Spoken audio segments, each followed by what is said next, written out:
I never thought a simple misunderstanding could unravel a love I believed was unbreakable, but that's exactly what happened. It was the kind of small, almost invisible moment.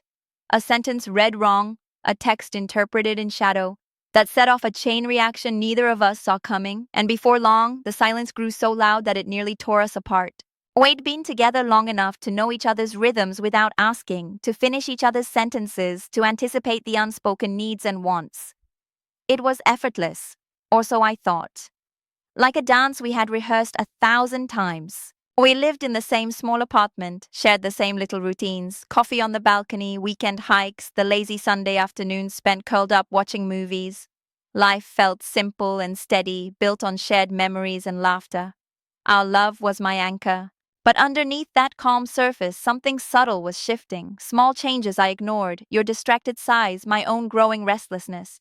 The spaces between words started to grow, little gaps filled with avoidance. We didn't talk about it. How could we? Neither of us wanted to admit that something was wrong. Then came the message. I remember where I was when my phone buzzed, sitting on the couch, scrolling through social media, my mind elsewhere. Your name lit up the screen. I smiled, expecting a quick check-in or a sweet note, but the words caught me off guard. It wasn't what you said, it was how I heard it.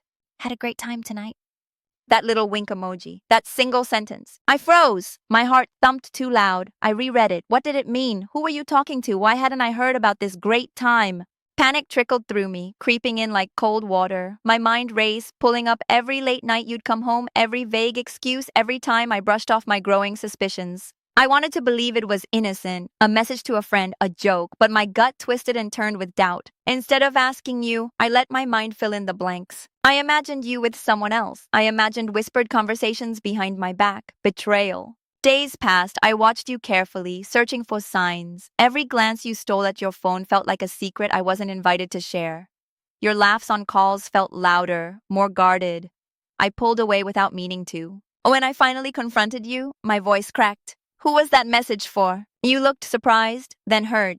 It was nothing, just a joke with a coworker. But the damage was done. I couldn't hear those words, not really. From then on, there was a barrier, invisible but unyielding. We talked less, we stopped sharing our days. The comfort was gone, replaced by suspicion and silence. Every conversation was a minefield. We danced around topics, afraid to touch the rawness underneath. I wanted to ask the hard questions, to beg for reassurance, but I was scared of the answers. And you? You pulled away too, shutting me out in your own way. What had been warmth became cold distance. The loneliness was suffocating. I lay awake night after night, replaying every moment, every word, searching for what I missed. Was there a sign, a clue, something that told me we were drifting apart?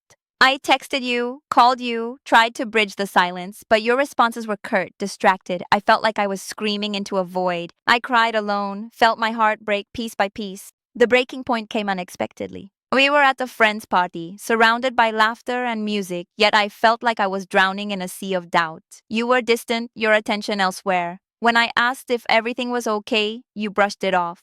I couldn't hold it in anymore. I exploded, accusing you of lying, hiding things, not loving me anymore. You were shocked, defensive. We fought, the harshest words thrown like knives. I left that night feeling hollow, knowing we had crossed a line. In the cold light of day, we had no choice but to talk, really talk.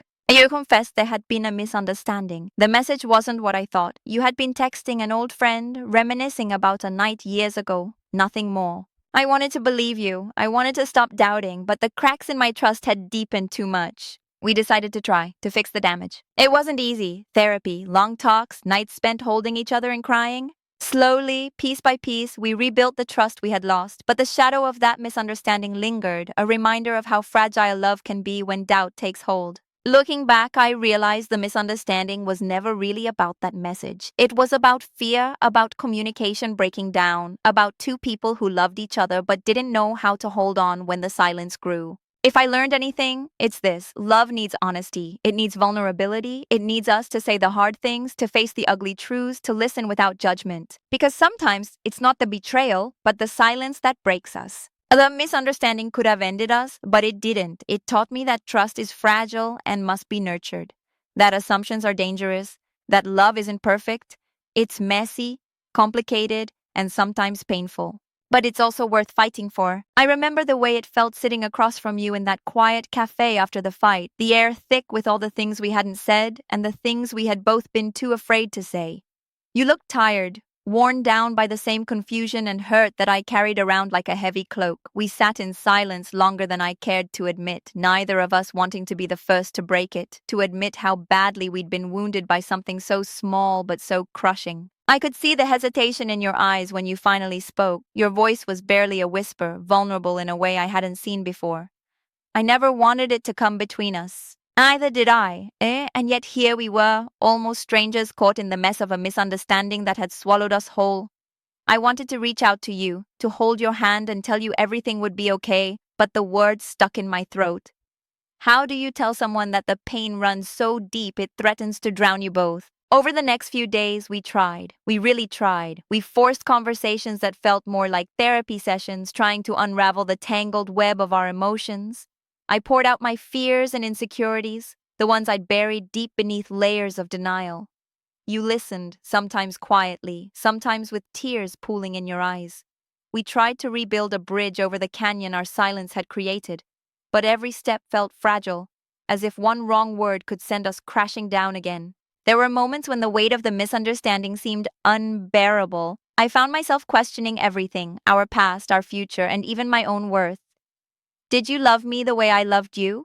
Or was I just a chapter in your story that was closing? Did you really mean the sweet words you once whispered, or were they just echoes of a time when things were easier?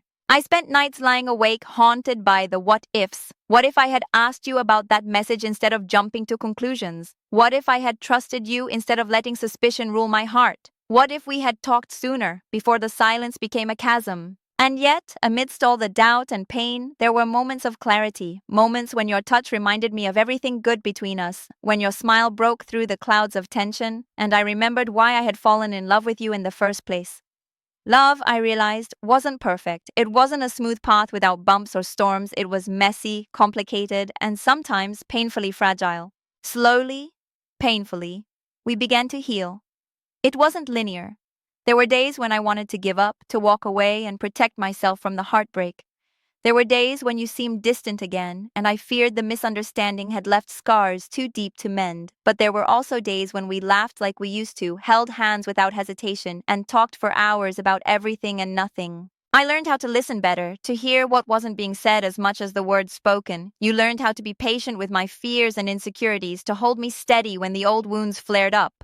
We rebuilt trust one fragile brick at a time, sometimes stumbling, sometimes soaring. The misunderstanding, painful as it was, became a catalyst for growth. It forced us to confront uncomfortable truths about ourselves and each other. It tore down the walls we had built around our feelings and showed us how vulnerable and imperfect love can be. Looking back now, I realize how easily things could have ended, how a small misinterpretation could have erased years of memories, promises, and dreams, but it didn't. We didn't let it. We chose to fight for us, to fight for the love that was worth saving. Sometimes love demands courage, the courage to be honest when it's hard, to admit when we're scared, and to forgive not just the other person but ourselves. That's what the misunderstanding taught me. That love isn't about perfection. It's about resilience, commitment, and the willingness to keep showing up even when it hurts. And so here I am, confessing this to you, not because I have all the answers, but because I've lived the confusion and the pain, and I want you to know that misunderstandings don't have to be the end. They can be a beginning, messy, difficult, but real. We survived the silence, we survived the doubt, and if there's one thing I've learned, it's that love is always worth the fight.